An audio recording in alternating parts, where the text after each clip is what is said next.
We had no choice, it was an emergency, my mom said, avoiding my eyes. My sister laughed softly, scrolling her phone. Then she turned the screen toward me, and I froze. My name is Natalie Brooks, I'm 36. I work as a registered nurse, and most days I come home exhausted, smelling like antiseptic and tired conversations. My job has always been about caring for people, even when they don't make it easy. That carried into my family too. We grew up with very little, so helping each other wasn't optional, it was expected. My younger sister was always the one they praised, even when she made careless choices. I became the dependable one, the one who fixed problems quietly. I saved every dollar I could while others spent freely. I delayed buying my own home, because I believed family came first. I trusted that if I ever needed help, they would be there for me too. I wasn't rich or glamorous, but I had something they didn't expect. I kept my word no matter what. That belief felt strong back then. Now it feels like something that broke me open. Sometimes the people you help the most are the ones who take the most from you. If you've ever sacrificed your own dreams to help your family, hit subscribe. I know how easy it is to put yourself last. Have you ever trusted someone with money and later wished you hadn't? Tell me in the comments. I want to hear your story. Click hype and let's get into this. Tea started with a phone call late at night. My mom sounded panicked. Her voice shook as she said they were drowning in medical bills and might lose the house. We didn't know who else to ask, she said. That sentence hit me hard. I didn't think twice. I transferred $30,000 the next morning. Every cent I had saved. They promised they would pay me back within a few months. I believed them. Weeks passed. Then more weeks.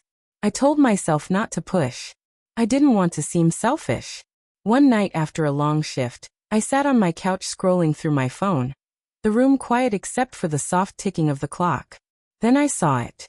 My sister's post. Bright lights, shiny countertops, a brand new kitchen. She was smiling like she had just won something. The caption said, "Finally upgrading our space." My chest tightened. I called her immediately. Where did the money come from? I asked. She laughed. Relax, it's not your business. That answer didn't sit right. A few days later, we had dinner together. I walked in, and the smell of fresh food filled the room. But it made me feel sick. I asked again. This time my parents answered. They said they used the money to help her. She needed it more, my mom said. My sister smirked. You're single, you don't need it anyway. A few people laughed. I sat there, feeling small. When will you pay me back? I asked. My dad looked at me like I had said something wrong. Family helps family. No questions asked. That was the moment I realized I had been used. After that, everything changed slowly but painfully. When I brought it up again, my parents brushed it off. It's just money, Natalie, my mom said. Why are you being so cold? Her words made me doubt myself for a moment.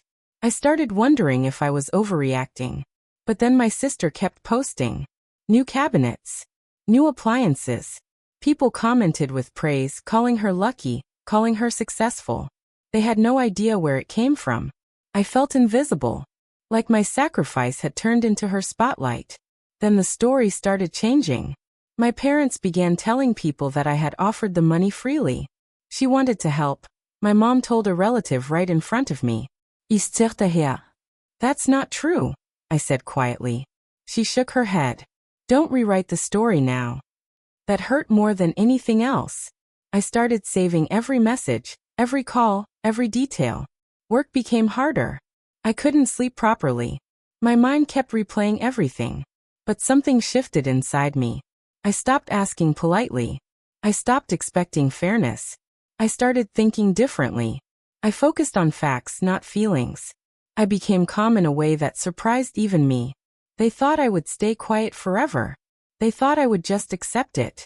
But they forgot who I really was. Linda noticed something was wrong before I even said anything. She had worked at the hospital for years and had seen people carry heavy things in silence. One afternoon, she pulled me aside. You look exhausted, she said. I hesitated, then told her everything. She listened without interrupting. When I finished, she nodded slowly. You helped them, But that doesn't mean they get to take advantage of you, she said. Her words felt steady, real. She connected me with a lawyer she trusted. That meeting changed everything. For the first time, I saw my situation clearly. Not emotionally. Legally. I had proof. Strong proof. Meanwhile, my family acted like nothing had happened. My sister kept showing off her upgrades. My parents avoided serious conversations. They thought I had moved on. That made it easier. I gathered everything quietly, organized it, prepared for what came next. I wasn't angry anymore. I was focused.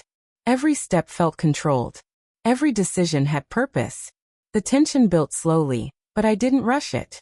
I knew exactly. I invited them over one evening and told them I wanted to talk. They walked into my living room expecting an apology. I could see it in their faces. My sister sat back, relaxed, like this was nothing. My parents looked at me, waiting. I stayed calm. We need to clear something up, I said. My mom sighed. Natalie, we thought you were past this. I placed a folder on the table. I'm not. I opened it and laid out the documents. Bank transfers. Messages. Dates. Clear and simple. My sister leaned forward, her smile fading. What is this? She asked. Proof, I said. I explained everything step by step. Then I placed the legal notice on top. Silence filled the room. You're suing your own family? My sister said, her voice sharp. I looked straight at her. No. I'm holding you accountable. My dad's face changed. My mom's eyes filled with panic. We didn't think you'd go this far, she said. I didn't raise my voice. I didn't react emotionally. I just sat there, steady. The balance had shifted. They could feel it. For once, I wasn't the one trying to fix things. I was the one setting the terms. You said family. After that, they didn't have a choice. The legal pressure forced them to act. A repayment plan was arranged, and this time it was written, signed and real. My sister had to sell parts of her upgrades to contribute. Watching that didn't bring me joy.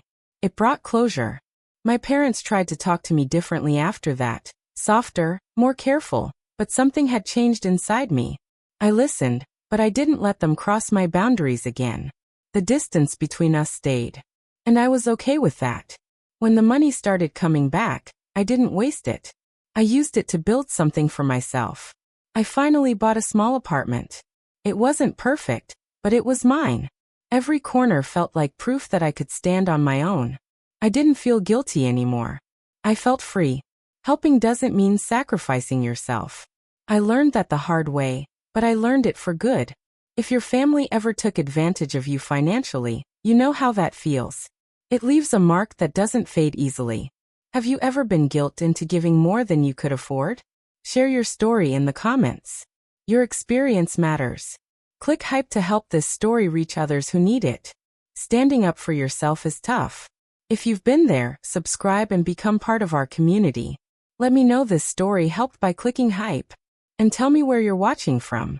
I love seeing how far these stories travel.